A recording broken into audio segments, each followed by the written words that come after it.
Good morning. My name is Melissa Almodovar Suarez. I'm the Interim Director of the Procurement Division for the Community Development Block Grant Disaster Recovery Program.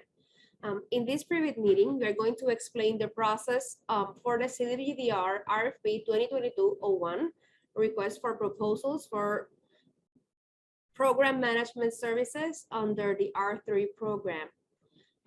We would like to say that this meeting is being recorded and it will be published in a later addendum for everyone's benefit. I would like to introduce my team from the PRDOH. Along with us in here is Natalia de Jesus, she's the Interim Deputy Director. Mr. Joel Ocasio, he's a procurement official. Ms. Leslie Camacho, she's a technical specialist. And from the housing program from the PRDOH, we have Dulce Diaz and Javier Perez and Katia Gonzalez from the grant manager. We also have Ivana Harrington from the Federal Compliance and Subrecipient Management Division. Any questions submitted in this meeting will be answered in writing and will be published in an addendum. Any information provided in this meeting does not change the terms and conditions established in the request for proposal instructions. All procurement processes shall be conducted in accordance with the terms and conditions established in the procurement manual and contractual requirements to guarantee full and open competition or fair treatment of all persons or entities involved in each procurement process.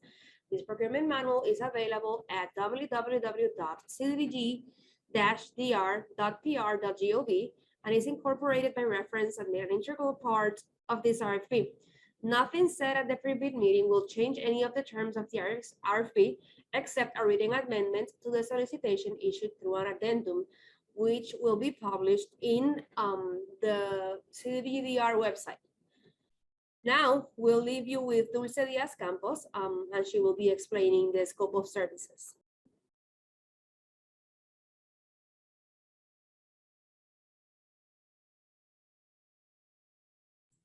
Dulce, you're muted. Thank you, Melissa. I will be sharing my screen, so okay. Sorry. Thank you again. Good morning to everyone. I'm Dulce Diaz, housing specialist. I'm going to cover some general program information. Let's start with a program overview. The program provide assistance to single families households affected by the Hurricane Irma and Maria through three venues in repair, reconstruction, relocations. Repair homes with an estimated cost of repair less than $60,000 qualify to be rehabilitated in place. Reconstructions. Homes not located in the floodplain become eligible for reconstruction when the estimated cost of repair is greater than $60,000. Homes in the floodplain become eligible for elevated reconstruction when the estimated cost of repair is greater than $60,000 or 50% of the structure value and the elevation requirements is less than 5 feet. Relocations. Homes located in a floodplain or hazardous zone and reconstruction is unfeasible, will not be reconstructed in place. Eligible homeowners will be offered relocation to suitable homes outside the floodplain or hazardous area using the program's assistance.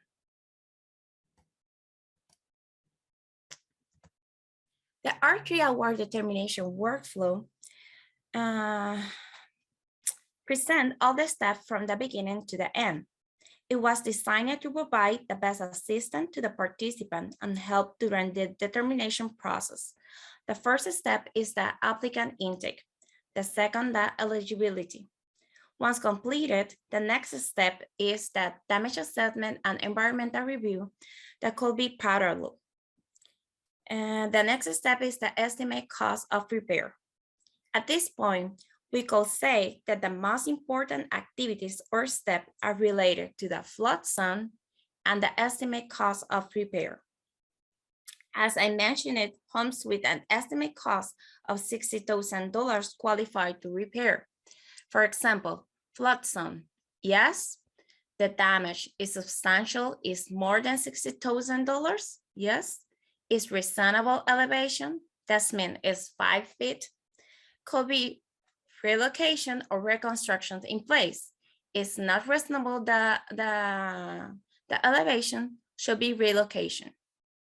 On the other hand, it is out of the flood zone and the damage are greater than $60,000, should be reconstruction or relocation. If the damage is less than 60,000, should be repair. It's important to mention that in each step, it's important to keep communicate with the program manager, environmental consultant, construction manager, program manager, grant manager, and as well to Vivienda, PRTOH. R3 organizational chart. As program manager, you can see here, guys, you go be Vivienda, the call center, program manager, environmental consultant, municipality, construction managers. The call center initiate the program intake, applicant first point of contact, general orientation. The program manager must be eligible, damage assessment, award determination, progress inspections, and closeout. For the progress inspection, we have also some subrecipient agreement with the municipalities. Environmental consultants. Environmental consultants review and all related issues with the project. Construction manager, design, permitting, abatement, demolitions, and repair works. Let me talk about the scope of work.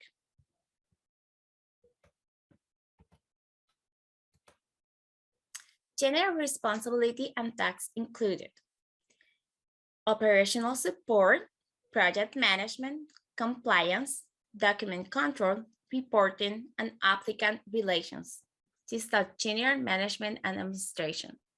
Complete R3 applications: intake or requirement documentation, determine eligibility and notify applicants. Damage assessment: perform inspections of the storm damage structure, develop estimate costs of repairs, document type back to the storm, determine assistance type, repair, reconstruction, or relocation. Environmental review: perform environmental field inspections, develop of environmental review record, perform environmental re-evaluations. Continue with the general responsibilities. You also have the award coordination, finalize duplication of benefit, scope of work development, management, applicant coordination, and execution of the award, progress inspections and CM payment requirements, coordination and execution of construction progress inspections, development of inspections report, review of CM requests for payment documentation, application closeout, conduct a review of the case file, prepare file for future audit. This is a very important state. HQA inspections, perform HQA inspections on relocation replacements property, develop an HQS inspection report, coordinate with the environmental inspector and appraisal as needed. Additional services. Intake centers, 0 additional intake center separate from the program manager region office. Property appraisal, conduct site visit to the property, develop opinion of the market value, develop appraisal report.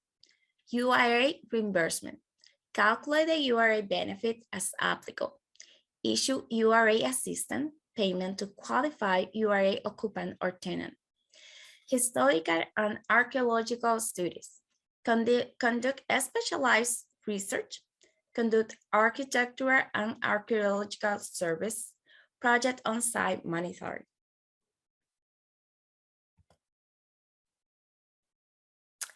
Metrics. The RT programs continuously track and evaluate the performance of the program manager.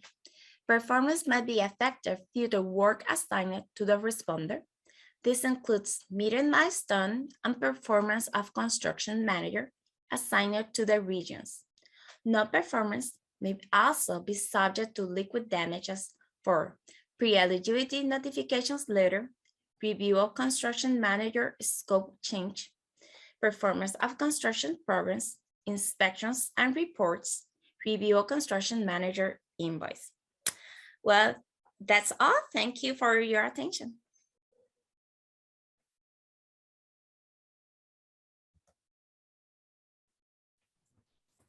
Thank you, Dulce.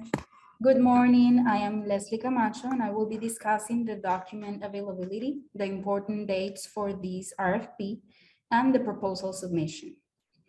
The RFP documents are available for download at the CDBG-DR website. The important dates for this RFP are as follows. We start with the pre-RFP virtual conference, which we are holding today, January 31, 2022. Then we have the submission of questions and requests for clarification on or before February 3, 2022. The responses to those questions and requests for clarification will be on February 8, 2022, and the proposal due date from February 28, 2022 until March 2, 2022 at 4:30 p.m. Each prospective proposer shall submit all questions in writing on or before February 3, 2022 to the CDBG-DR mailing address. Responses to all responder questions will be answered by Addenda and will be posted at the CDBG-DR website. All procurement documents pertaining to the procurement process, including Addenda issued by the PRDO, are and will be available for download at the CDBG-DR website. The prospective proposer must monitor the CDBG-DR website to retrieve that addenda, if any, issue for this procurement process. Proposals are to be submitted on the proposals due date stated in section 4.3 of the RFP. Responses to the RFP submitted after the prescribed deadline will not be allowed. Submissions of responses to the RFP will only be accepted by electronic means. Proposers are advised that the PRDO will neither require nor accept physical proposal submissions.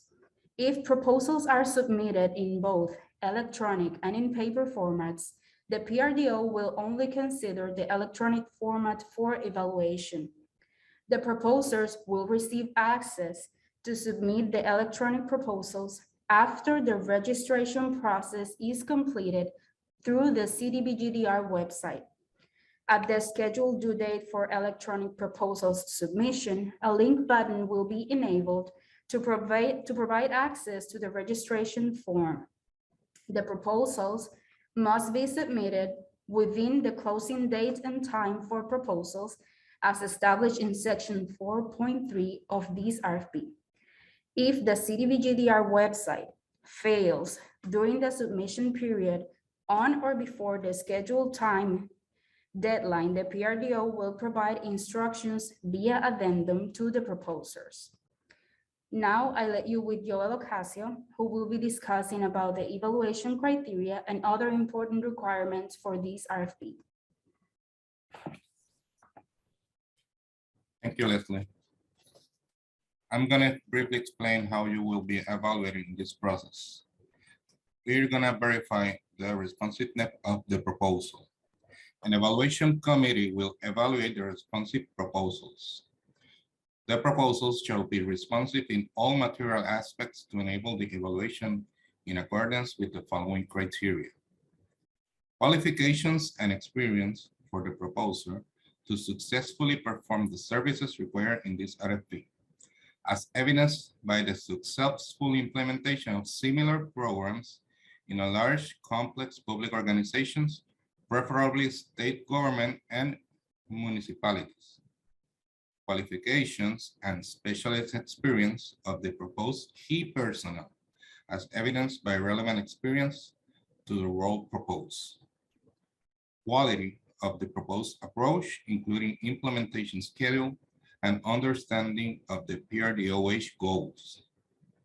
Capacity of the proposer to successfully perform the services within the required time frame. We're going to verify the financial stability of the proposer to support the performance of the services, which includes an audited, reviewed, or compiled financial statements for the most recent 2 years issued by the certified public accountant. Most recent interim or year-to-date financial statements for a period ending no later than 90 days before the proposal submission date, and line of credit or cash availability of $5,441,000. Also, we're going to verify the level, quality, and relevancy of the proposed participation by Section 3, business concern, and MBE or WBE registered businesses. Finally, the price proposal, reasonableness of overall price, allocation of effort, and overall value offered.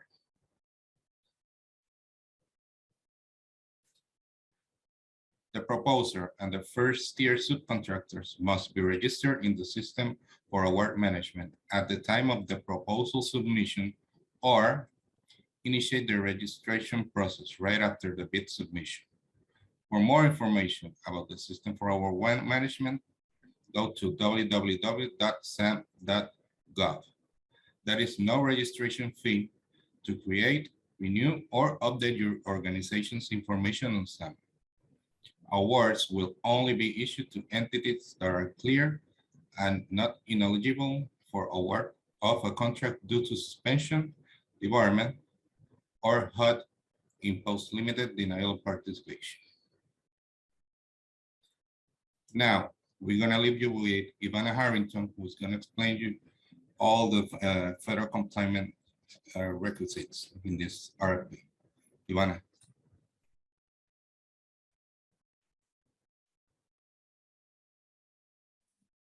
Thank you so much. Hi, everybody. I'm going to share my screen so that you can see my presentation.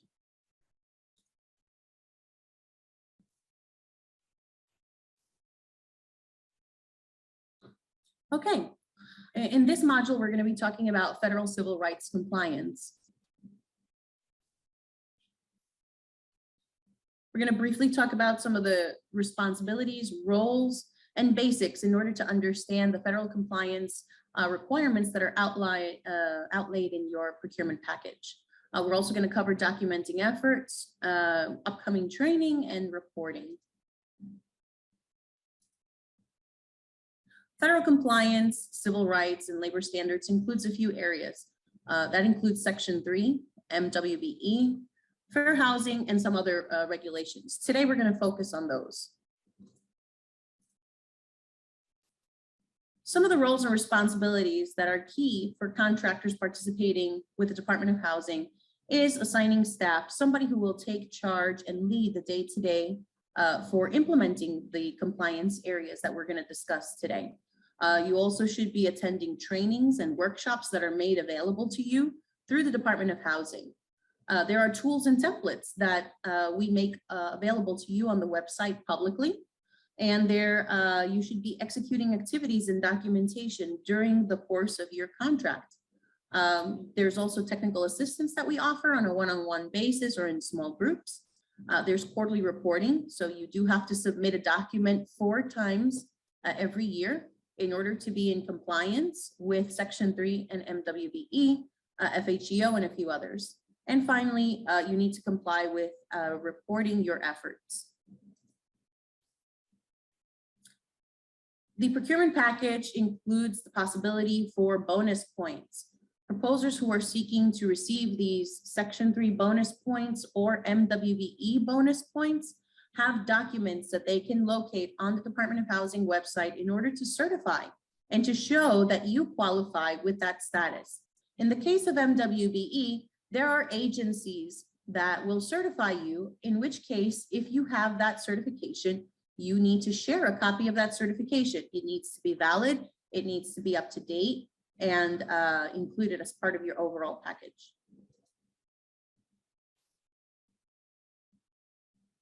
There is language referring to MWBE in your procurement package. You'll notice that there are some key links there as well that you can click on and that will take you to the Department of Housing website so that you can locate both policy guides and also utilization plan resources. There's also procurement language for Section 3 there. You'll notice that that language will also be in for your bonus points, very relevant. And in the event that you should participate in a future program where Section 3 is triggered. However, for this procurement, Section 3 is, this is a non-construction procurement. So Section 3 is relevant as it pertains to your bonus points. Finally, there's language that shows that there's the possibility of attaining those bonus points. And for that reason, we're going to briefly cover Section 3 here so that you have a general awareness of what Section 3 is. And if you choose to do the exercise to show that you are Section 3, that you have the ability to submit that documentation. Section 3 is a federal requirement, most recently in 24 CFR 75. That still comes from the Housing and Urban Development Act of 1968. And Section 3 is to provide to the greatest extent feasible job training, employment, contracting, and generally economic opportunities to people who are considered low and very low income, and also small businesses. The Department of Housing has made available policy guides. They're both in English and in Spanish. It is your responsibility to go to the website, access those documents, read them and understand them and know how to implement them. The goals for Section 3 are 25% of the total hours going to Section 3 workers and 5% of the total hours going to targeted Section 3 workers. The policy guide gives you more in-depth definitions of what that means. And the documentation for self-certification will also help you identify that. Section 3 businesses. When we talk about a Section 3 business, we identify that as a business who is at least 51% owned and controlled by low or very low income persons. It could also be a business that at least 51% or more is owned by a current public housing resident or residents who live in Section 8 assisted housing. Finally, there's another way to qualify as Section 3. That is, if your business is able to show that over 75% of the labor hours performed for the business over the prior 3-month period are performed by Section 3 workers. A Section 3 worker is any worker who currently fits, or when hired within the past 5 years, fit at least one of the following categories. 1, the worker's income for the previous or annualized calendar year is below the income limit established by HUD. The worker is employed by a Section 3 business concern, or the worker is a youth build participant.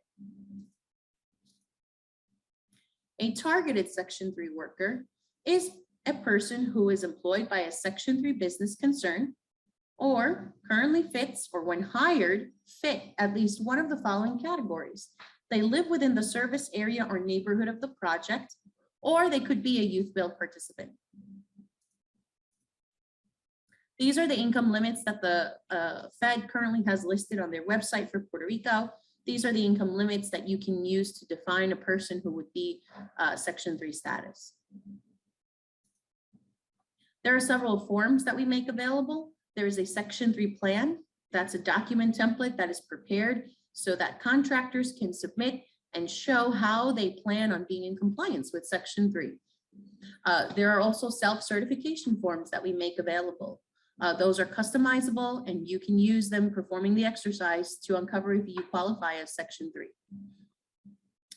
And finally, documentation of efforts templates. These forms allow for you to document your efforts that you are doing both now and throughout the course of the contract. The Section 3 plan identifies a few key objectives. It provides guidance on the types of activities that you can do. It defines a complaint procedure and furthermore. We encourage you to access the self-certifications if you are looking or seeking to acquire those bonus points.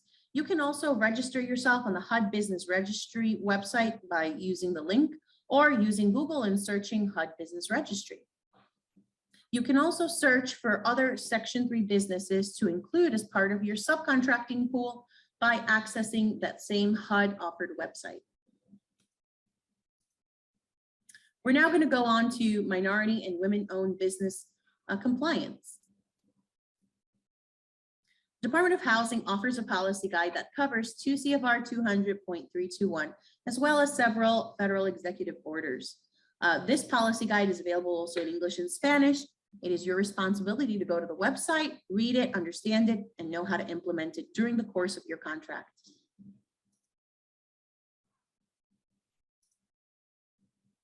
An MBE or a minority business enterprise is defined as a business that is at least 51% owned, operated, and controlled on a daily basis by one or more American citizens with the following ethnic minority and/or gender and/or military veteran classifications: African American, Asian American, Hispanic American, Native American, Hasidic Jew, persons with disabilities, or other persons who can prove social economic disadvantage. A WBE or a woman business enterprise is a business that is at least 51% owned and controlled daily by one or more women. They also must be US residents or legal resident aliens, and their business should be here in the US or its territories. The management and daily operation should be controlled by women. There are goals for MWBE, that is 10% each for a total of 20%. Contractors are expected to perform good faith efforts to show what it is that you're doing to provide those opportunities of contracting, subcontracting, and even purchasing. This applies for $10,000 or more during the life of your contract.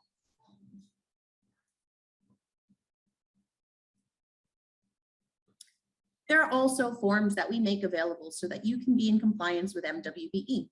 The utilization plan is the first document that we make available on the website. This template allows you to identify how it is that you're going to achieve those 20% total goals. There is also a waiver form. This form is available should you come to the end of your contract and not be able to achieve the 20% goal for MWBE. The utilization plan allows you to hit several key objectives. One of those is to prepare yourself with any suppliers or subcontractors that you think will be able to help you fulfill the 20% goal.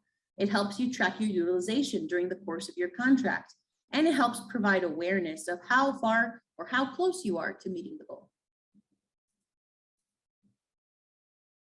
The utilization plan should be completed in sections A, B, and F. Read the general instructions. The utilization plan is pretty easy to follow.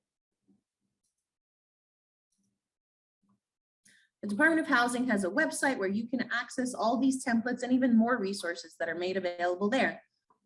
Just click on the Department of Housing website underneath the Section 3 tab, and you will find all of these resources and more there.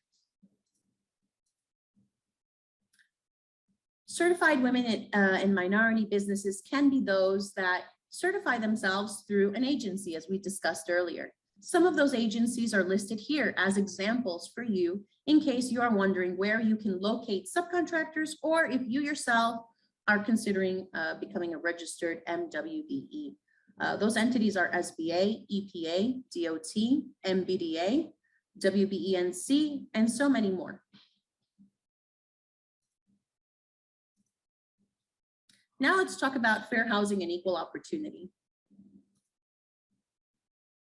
The Department of Housing, as part of their CDBG-DR compliance, must comply with the Fair Housing Act, sections 109, 504, and many more regulations that are related to FHEO.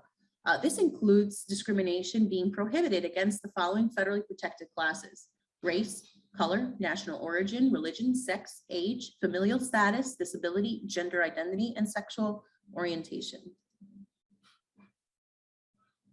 As we mentioned just before, FHEO covers a variety of different regulations. Those are listed here in the slide. There are also many local regulations here in Puerto Rico that also require adherence to FHEO. The policy guide offered by the Department of Housing is available in English and Spanish. You are required to access that document on the website, understand it, read it, and know how to implement it in your day-to-day.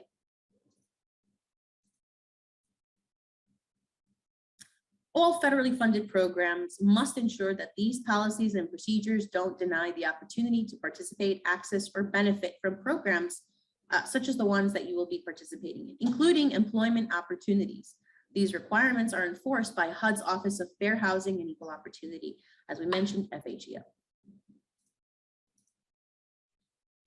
There is also reasonable accommodation that is offered both through policy changes in practice and when offering service to ensure that persons with disabilities have an equal opportunity to enjoy the benefits of any program. Section 504 requires that federally funded programs provide the reasonable accommodations and reasonable modifications at the cost of the program to individuals to the extent that they are reasonable and can serve a verifiable disability-related need.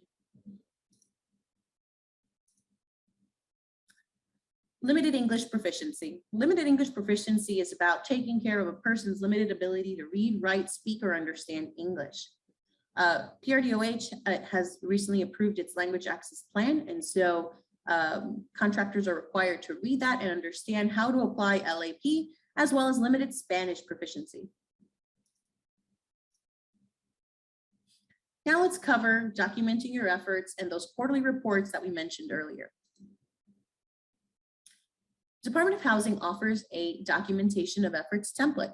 That document will help you document how your staff is performing efforts to be in compliance with MWBE and Section 3 should it apply.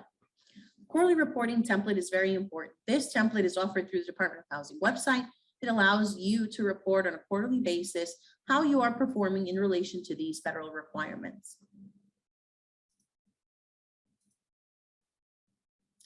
The reporting form includes a collection of several different key areas.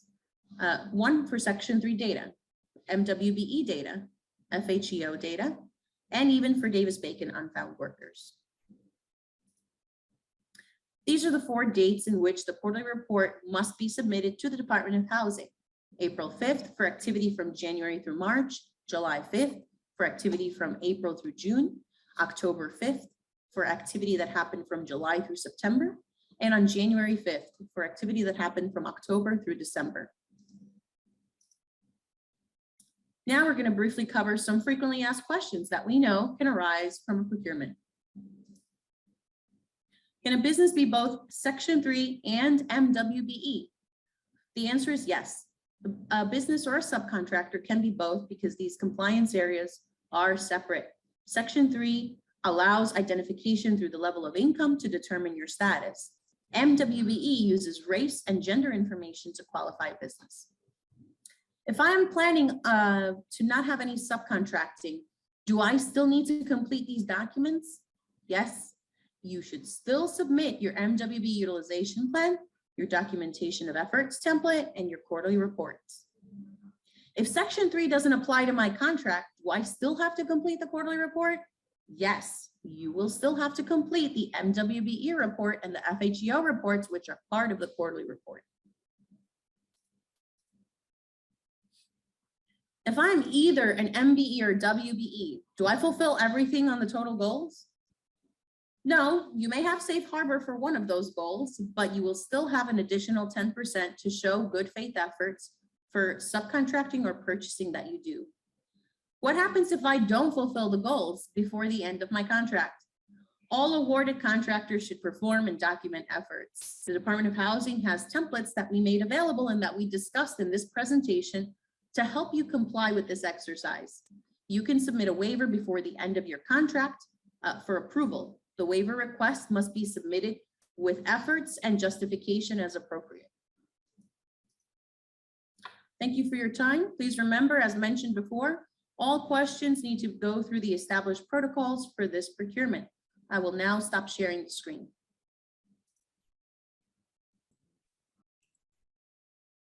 Thank you, Ivana. Thank you, Dulce.